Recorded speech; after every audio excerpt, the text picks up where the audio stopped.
જય માતાજી. આજે છે નવરાત્રિનો ત્રીજો દિવસ અને મા ચંદ્રઘંટાની આરાધનાનો દિવસ છે. મા એટલે સિંહ પર બિરાજમાન છે અને માથા પર અર્ધચંદ્રની કૃતિ રહેલી છે. એ ચંદ્ર બિરાજમાન છે એટલા માટે એને ચંદ્રઘંટા કહેવામાં આવે છે.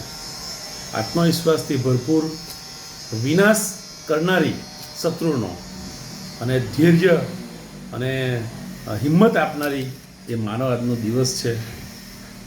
સિંહ પર બિરાજમાન છે એટલે સ્વાભાવિક રીતે જ સિંહ જે વૃત્તિ નિર્માણ થાય એવું કહેવાય છે કે ભક્ત ભોગો ન હોવો જોઈએ.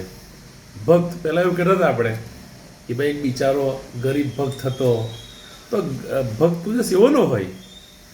સિંહ બિરાજમાન હોય એ માતાજીનું આપણે આરાધના કરીએ તો ભક્ત કેવા બને? તો સિંહ જેવા તેજસ્વી ભક્ત બનવા જોઈએ.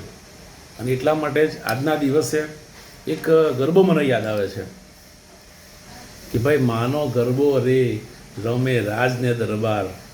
એ ગરબાની અમુક લાઈન છે કે ભાઈ તો સોનીને રે જાય તો સોની એને ગહેણા પહેરાવે, કુંભાર એને એ કરે, આ દરજી એના કપડાં પહેરાવડે.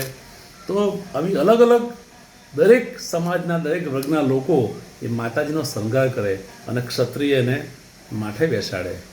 તો સમાજના દરેક વર્ગ માતાજીની આરાધના કરે અને માતાજી પાસે આજના દિવસે એ હિંમત માંગે કે સિંહ જેવી વૃત્તિ નિર્માણ થાય.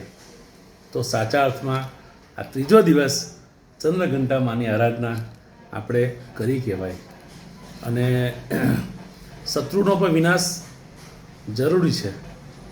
આજે કોવચ જતું રહ્યું, વૃત્તિ જતી રહી અને આજે શત્રુઓ સમાજના શત્રુ હોય, રાષ્ટ્રના શત્રુ હોય, એ લોકોને આજે થોડું બળ મળ્યું છે.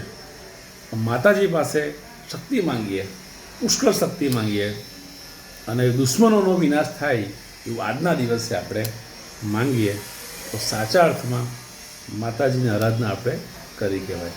જય માતાજી.